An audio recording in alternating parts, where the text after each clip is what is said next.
वसुदेवम सुतम देवम कंस चाणूरमर्दनम देवकी परमानंदम कृष्णम वंदे जगत गुरु। जय Shri Krishna. Welcome friends, आप सबका स्वागत है।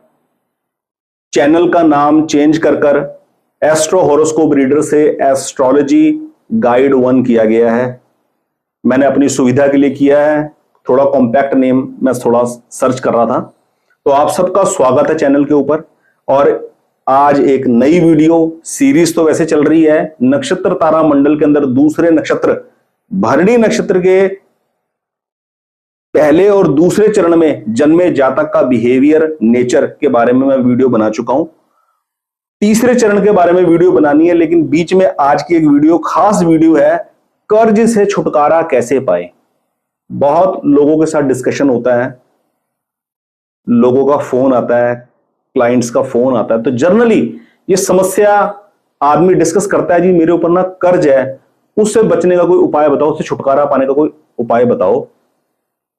या दूसरी नजरिए से देखें, जी मेरी एक प्रॉपर्टी है, वो ना प्रॉफिट में बिक नहीं रही, जो मैं चाह रहा हूं उसका बिल्कुल आधा मूल्य मिल रहा है, क्या करें। देखिए, देश काल और पात्र के अनुसार ज्योतिष का उपयोग किया जाता है। अगर कोई ज्योतिष के नाम पर आपको बोले ना कि ऐसा करके ऐसा कर लो और आप कर्ज से छुटकारा पा जाओगे, तो ये सब तो आधी अधूरी बातें हैं। जो प्रैक्टिकल ज्ञान है ना, वो प्रैक्टिकल ज्ञान ये है, जीवन में मुद्रा का प्रचलन है, करेंसी का प्रचलन है। जीवन के अंदर हर चीज का लेन देन करेंसी से होता है। पैसा प्रायोरिटी है आज की डेट में एक्सचेंज करने के लिए, सोर्सेज को एक्सचेंज करने के लिए। अगर मुझे कोई सुख सुविधा चाहिए, घर खरीदना है, कार खरीदनी है, कोई भी कन्वीनियंस बाय करनी है, तो उसके लिए मुझे धन चाहिए। एक सिंपल सा सूत्र है इस जीवन का, जो 5वीं क्लास का या 6ठी क्लास का बच्चा भी आराम से जानता होगा, कि यदि जीवन में मेरा खर्च मेरी आमदनी से ज्यादा है तो मेरे ऊपर कर्ज चढ़ जाएगा। इसी तरह सरल सूत्र है। अब इसको आप ऐसे समझ लीजिए, एक आदमी का खर्च महीने का 20,000 रुपये महीना है। इस आदमी की आमदनी कम से कम 25,000 रुपये महीना जरूर होनी चाहिए। यह है जीवन जीने का बिल्कुल सीधा और सरल नियम। बस इसके अलावा और कोई दूसरी साइंस नहीं है इस कर्ज के सिस्टम को समझने के लिए। जिस आदमी की आमदनी महीने की 25,000 रुपये है, उसका खर्च 25,000 से नीचे 20,000 के अंदर अंदर निपट जाना चाहिए। बस ये तरीका है, कर्ज कभी चढ़ेगा नहीं जीवन के अंदर। दूसरा, एक आदमी महीने के अंदर 20,000 रुपए का घर का खर्च चलाता है और वो एक रनिंग बिजनेस करता है, कोई फैक्ट्री चलाता है या कोई शॉप चलाता है या कोई भी उसने एक रनिंग बिजनेस किया हुआ है, वहां का खर्चा जो है एक्सपेंसेस, ऑफिस का रेंट, बिजली का बिल, स्टाफ की सैलरी, वो 80,000 रुपए लगा लो, तो कितना क्या खर्चा हो गया आदमी का? 1 लाख रुपीज पर मंथ का खर्चा हो गया। 20,000 रुपए घर का खर्च और 80,000 रुपए फैक्ट्री का या ऑफिस का खर्च, तो 1 लाख रुपए उसका खर्च है। उसकी जो आमदनी है वो महीने की कम से कम 1,25,000 रुपए जरूर होनी चाहिए। ये नियम है, कर्ज कभी भी चढ़ेगा नहीं। अब 1,25,000 रुपए महीने की आमदनी यदि नहीं गेन कर पाता आदमी, ऑब्स्टेकल फेस करता है और बैंक से लोन ले लेता है, तो उसकी लायबिलिटी और ज्यादा बढ़ जाएगी। क्यों? क्योंकि इन दो खर्चों के अलावा 20,000 रुपए महीने का घर का खर्च और 80,000 रुपए फैक्ट्री का, दुकान का खर्च, बिजनेस का खर्च, इसके अलावा बैंक से जो लोन लिया उसका इंस्टॉलमेंट देनी पड़ेगी। उसमें जो ब्याज जाएगा, मूल बहुत कम जाएगा। मान लीजिए बैंक से कोई लोन ले लिया और उसकी किस्त जा रही है 50,000 रुपए महीना, तो 50,000 महीने के अंदर 40,000 रुपए तो ब्याज जाएगा, 10,000 रुपए का मूल जाएगा, तो वो 50,000 रुपए का एक्स्ट्रा खर्चा और खड़ा हो गया। 20,000 घर का खर्च, 80,000 रुपए दुकान, ऑफिस, फैक्ट्री का खर्च और 50,000 रुपए बैंक की किस्त, तो 1,50,000 रुपए महीने का बंधा खर्च खड़ा हो गया। इस खर्चे से निपटने के लिए आदमी को आमदनी अपनी कितनी बढ़ानी पड़ेगी? 1.5 लाख रुपए महीने का प्रॉफिट कमाने के लिए उसे हर हाल में इसका ठीक 10 गुना, 15 गुना या 20 गुना, कम से कम 15 लाख, 20 लाख, 25 लाख या 30 लाख रुपए की टर्नओवर करनी पड़ेगी, ताकि वो 10%, 15% का प्रॉफिट निकाल सके। यदि आदमी इस साइकिल को मेंटेन कर गया, तब तो वो कर्जे से बचा हुआ रहेगा। यदि वो इस साइकिल को मेंटेन नहीं कर सका ड्यू टू एनी कॉज, तो वो कर्जे के अंदर दबेगा ही दबेगा। मान लीजिए कोई आप प्रोडक्शन करते हैं, आप कोई फैक्ट्री रन करते हैं, तो आपको ये देखना पड़ेगा कि महीने का 1.5 लाख रुपए का खर्चा मुझे यदि निकालना है तो क्या मैं 15 लाख रुपए का माल बना लूंगा? मेरी मैन्युफैक्चरिंग, मेरी प्रोडक्शन 15 लाख रुपए की हो जाएगी। और सिर्फ प्रोडक्शन ही नहीं हो जाएगी, प्रोडक्शन होने के बाद उतने माल का मेरे पास ऑर्डर भी आना जरूरी है बाजार से, वो माल बिक जाना भी बहुत जरूरी है, और सबसे इंपॉर्टेंट बिक जाने के बाद उसकी पेमेंट आ जानी भी बहुत जरूरी है।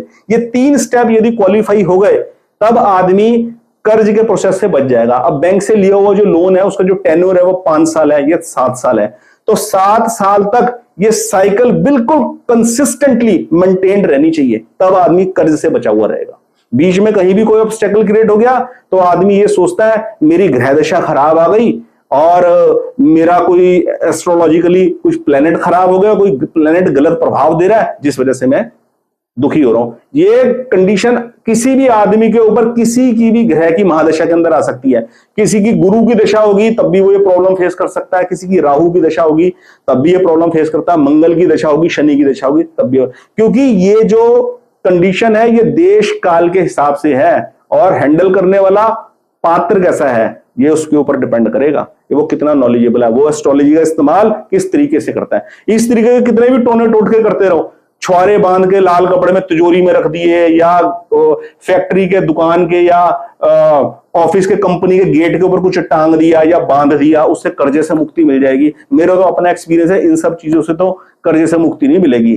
देश काल के हिसाब से जो नियम कायदे कानून बने हुए हैं उस हिसाब से काम करके अपनी इफिशिएंसी प्रूव करनी पड़ेगी, तब जाके आदमी कर्ज से बच सकता है। तो ये सीधा सरल सूत्र है कर्ज से बचने का।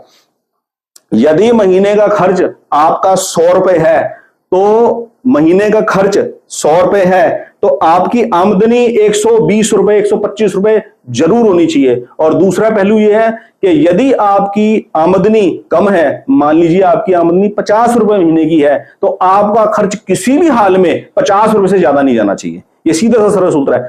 कुछ लोग मेरी वीडियो सुनकर मेरे को ये भी कह सकते हैं मैं बड़ा पेसिमिस्टिक आदमी हूं, मैं डिमोटिवेट करने वाली बातें कर रहा हूं।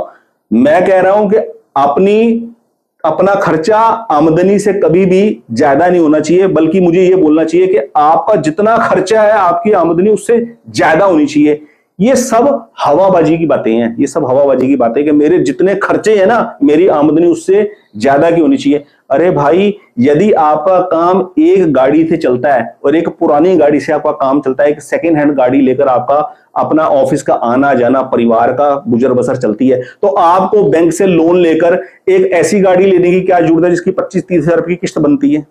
यदि आपका गुजारा एक छोटे मकान के अंदर हो जाता है तो आपको बैंक से लोन लेकर एक आलीशान खूब बड़ा मकान बनाने की क्या जरूरत है। कहने का मतलब अपने आप को किसी भी लाइबिलिटी के अंदर अंडर प्रेशर मत करो। क्यों? क्योंकि मार्केट के अंदर व्यापार की हमेशा अनसर्टेनिटी बनी रहती है।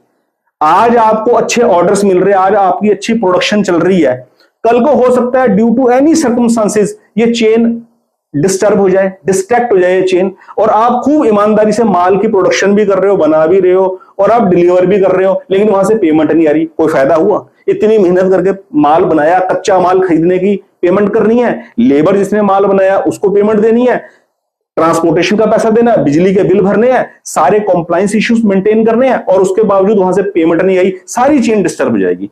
इस चीज को अंडरस्टैंड कर आप अपने काम को हाथ डालिए। और आपको ऐसे में एस्ट्रोलॉजी का क्या फायदा लेना है? अपना लगन लगनेश की मजबूती चाहिए, अपने सुख भाव की सुखेश की मजबूती चाहिए, भाग्य भाव भाग्येश की मजबूती चाहिए, कर्म भाव कर्मेश की मजबूती चाहिए। बस यदि वो कंफर्टेबल कंडीशन में नहीं है तो उससे रिलेटेड जेमस्टोन धारण करना है, दैट्स इट। या यदि इनकी कंडीशन ठीक है, कोई जेमस्टोन पहनने की जरूरत नहीं है, बस सिंपल अपना ईमानदारी के साथ पूजा पाठ करो, अपने कुल देवता का कुल देवी का, अपने इष्ट की आराधना करो और अपना ईमानदारी से काम करो, और इस सूत्र को फॉलो करो। यह सूत्र फॉलो करने वाला है अपना खर्चा आमदनी से कभी भी ज्यादा एक्सीड नहीं होना चाहिए, बस चाहे कुछ भी कॉम्प्रोमाइज करना पड़ जाए। ये आज का क्रक्स है वीडियो का। आज की इस वीडियो में इतना ही।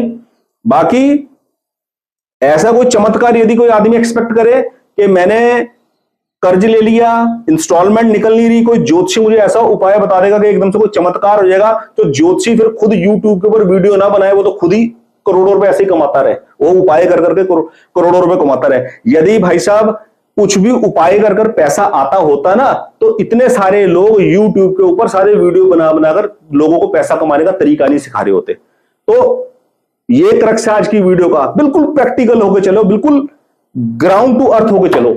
आज की इस वीडियो का क्रक्स इतना ही है, बस छोटी वीडियो बनाएंगे। अगली वीडियो फिर मैं लेकर आ रहा हूं भरणी नक्षत्र के तीसरे चरण के अंदर जन्मे जातक का स्वभाव बिहेवियर क्या होगा। अगली वीडियो आ जाएगी 1-2 दिन के अंदर। बहुत बहुत धन्यवाद, आपका दिन शुभ हो। सर्वे भवन्तु सुखिन। जय श्री कृष्ण।